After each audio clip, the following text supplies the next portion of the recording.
শিৱসাগৰ জিলা সমিতিয়ে যোৱা 4 বছৰ একেৰাহে দিনতীয়া কাৰ্যসূচীৰে জ্যেষ্ঠ নাগৰিকসকলৰ মাজত আগবেলা খেল ধেমালি পিছবেলা এনেকুৱা প্ৰীতি সমাৰোহ সাংস্কৃতিক সমাৰোহ আমি পাতি আহিছোঁ। আমাৰ জ্যেষ্ঠ নাগৰিক আমাৰ প্ৰীতি সন্মিলনৰ ওপৰত প্ৰীতি সমাৰোহৰ ওপৰত ভিত্তি কৰি পেলাই এইবাৰ গোটেই অসমত অসম জ্যেষ্ঠ নাগৰিক সন্মিলনৰ চেষ্টাত অসম জ্যেষ্ঠ নাগৰিক কল্যাণ পৰিষদে গোটেই অসমত জুৰি পাতিবলৈ লৈছে জ্যোতি বিষ্ণু আৰু ভূপেন্দ্ৰ সংগীতৰ প্ৰতিযোগিতা। এইটো কেৱল জ্যেষ্ঠ নাগৰিকসকলৰ কাৰণে, আমাৰ শিৱসাগৰবাসীৰ কাৰণে এইটো যথেষ্ট গৌৰৱৰ কথা যে শিৱসাগৰ জিলা সমিতিয়ে যি যোৱা 4 বছৰে এই এনেকুৱা সাংস্কৃতিক সমাৰোহ পাতি আহিছে তাৰ ওপৰতে ভিত্তি কৰি গোটেই অসম জুৰি এই প্ৰতিযোগিতা হৈছে। আৰু আমাৰ শিৱসাগৰৰ কাৰণে আমাৰ জ্যেষ্ঠ নাগৰিকসকলৰ আমি প্ৰথমতেতো ভাবিছিলোঁ যে আমি ইমানখিনি প্ৰতিযোগী হয়তো নাপাম, কিন্তু এতিয়া আমাৰ প্ৰতিযোগীক আমি তাৰমানে অলপমান মানে কমাবলগীয়া হৈছে। আমাৰ মানে টোটেল তিনিটা ক্ষেত্ৰতে 125 গৰাকী প্ৰতিযোগী 125 গৰাকী প্ৰতিযোগীয়ে মানে মঞ্চত এনেকুৱা ধৰণে অৱসৰী জীৱনৰ 60 বছৰ পিছত এই 3টা গীত গাবলৈ আগবাঢ়ি অহাটো আমাৰ মানে মানুহ জ্যেষ্ঠজনৰ কাৰণে এইটো যথেষ্ট মানে আনন্দৰ কথা।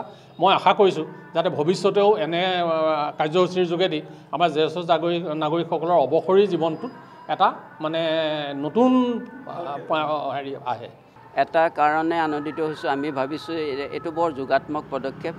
আপোনালোক সকলোৱে জানে যে আমাৰ অসমতেই নহয় গোটেই বিশ্বতে এতিয়া মানে জ্যেষ্ঠ নাগৰিকসকল অকণমান অসুবিধাৰ সন্মুখীন হৈছে। বিভিন্ন ধৰণৰ বেমাৰে আক্ৰান্ত কৰে, মানসিকভাৱে ডিপ্ৰেশ্যনত ভোগে বহুত, আৰু এনেকুৱা ধৰণৰ কম্পিটিশ্যনে সেইসকল লোকক পুনৰবাৰ আকৌ পুনৰ্জীৱিত কৰাব বহুত ধৰণৰ যে কম্পিটিশ্যনত জীৱৰ পৰা তেওঁলোকৰ যিটো ক্ষমতা যিটো মন আৰু সেই তাৰ কাৰণে প্ৰস্তুতিকে আৰম্ভ কৰি এটা নতুন উৎসাহ লাভ কৰে।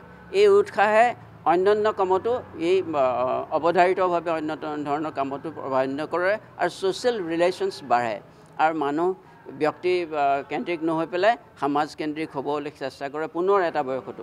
এইটো বৰ ডাঙৰ পদক্ষেপ। এই অৱসৰপ্ৰাপ্ত মানুহসকলক ব্যক্তিসকলক এক সুকীয়া মঞ্চ যে দিছে আমি অশেষ চিৰ ঋণী চিৰকৃতজ্ঞ অসম চৰকাৰৰ প্ৰতি।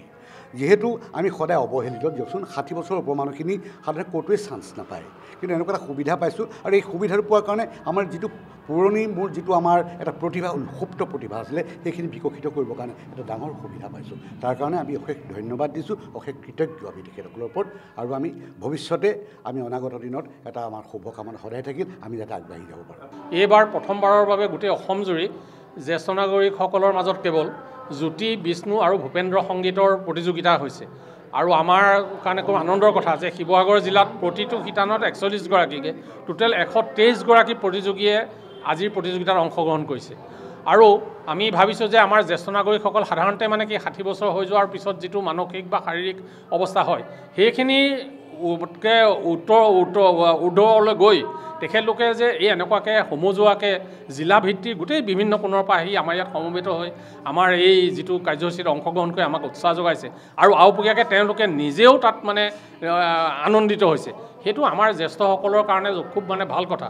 জ্যেষ্ঠসকলে তেখেতলোকৰ শাৰীৰিক মানসিক দুয়োটাৰ সন্তুলন কৰাৰ কাৰণে এনেধৰণৰ কাৰ্যসূচী আমি ঘনাই যিমানে হৈ থাকে ছাত্ৰ মানে জ্যেষ্ঠ নাগৰিকসকলৰ কাৰণে এইটো বৰ ভাল খবৰ।